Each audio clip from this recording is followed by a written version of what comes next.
ময়মনসিংহের সত্যচিত্রের আলো, ক্যামেরার চোখ।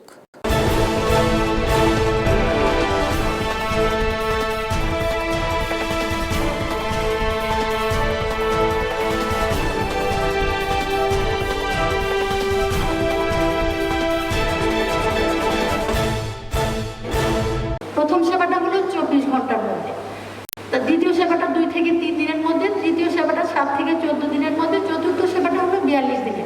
এবং একজন শিশু জন্মের পর যে আমরা 4টা সেবা আমাদের নিশ্চিত করতে হয়, সেটা হলো প্রথম সেবাটা হলো 24 ঘন্টার মধ্যে।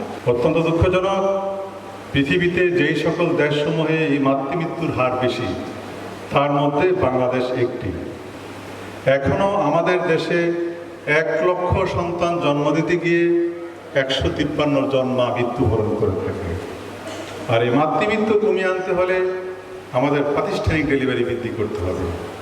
আর আজকের এই কর্মশালা হচ্ছে এই প্রাতিষ্ঠানিক প্রসব সেবার জোরদারকরণ বিষয়ে অবহিতকরণ কর্মশালা। স্বাভাবিক ডেলিভারির পরে তার সারা জীবন লাইফলং তার শারীরিক কর্মক্ষমতা এবং অ্যাক্টিভিটিস চালানোর যে সক্ষমতা, আর আরেকজন সি সেকশন ডেলিভারি যে মা, তার পরবর্তীতে উনি যতদিন বেঁচে থাকবেন ততদিন পর্যন্ত ফিজিক্যাল অ্যাক্টিভিটিসের সক্ষমতা কখনো একরকম হবে না। মূল পর্যায়ে স্বাস্থ্যসেবা নিশ্চিত করতে বিশেষ করে গর্ভবতী মায়েদেরকে নিরাপদে তাদের সন্তান প্রসবের ক্ষেত্রে যেই কার্যকরী উদ্যোগগুলো নেওয়া হয়েছে, স্বাভাবিকভাবে যেভাবে আমরা প্রসব করানো যায়, এই জন্য সরকারের বিভিন্ন সেক্টরে যারা আসছি আমরা সরকারের এজেন্ডা বাস্তবায়নে বদ্ধপরিকর।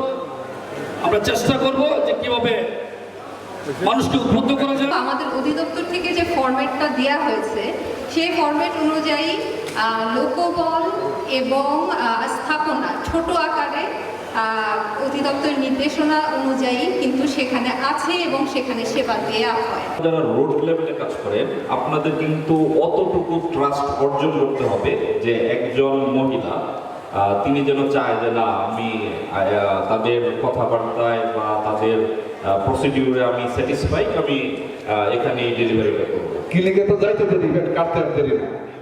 কিছু ডাক্তার আছে বই দিয়েছে চাকরি।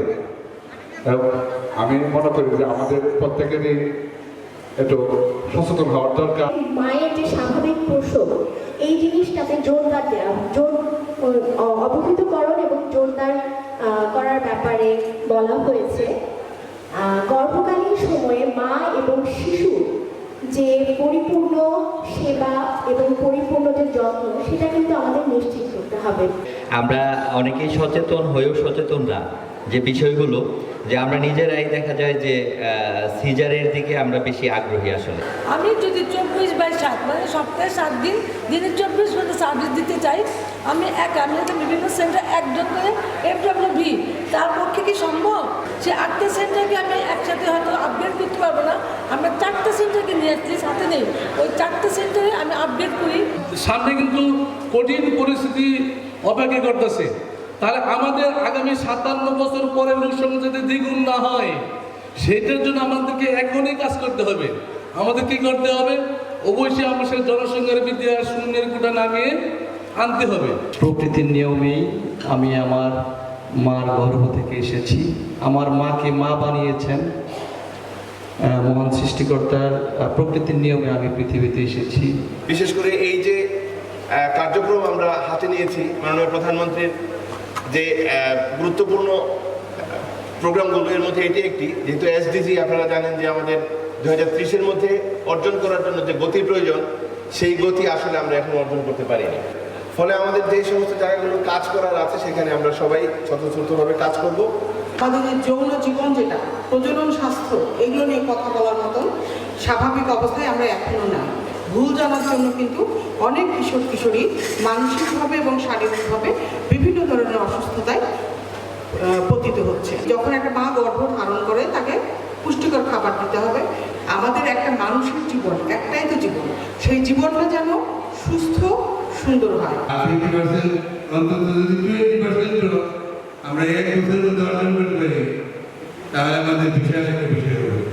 তবে আমরা আশা করতে যে আমরা অনেক দূরে এগিয়ে গেছি, এবং একই সঙ্গে আমাদের ডিজি নার্সিং এবং মিডওয়াইফারি সঙ্গে আমাদের একটা ত্রিপক্ষীয় চুক্তি হচ্ছে স্বাস্থ্য, পরিবার পরিকল্পনা এবং ডিজিএনএম। এই তিনটার ভিতরে চুক্তি হয়ে অল্প কিছুদিনের মধ্যেই তারা আমাদেরকে মিডওয়াইফারি দেবেন এবং প্রত্যেকটা উপজেলাতে 2 থেকে 3টা করে সেন্টার নেওয়া হবে এবং খুব তাড়াতাড়ি কার্যক্রম শুরু হচ্ছে। এটা শুরু হলে আশা করা যাচ্ছে যে আমাদের ডেলিভারি নিয়ে আর কোনো সমস্যা থাকবে না।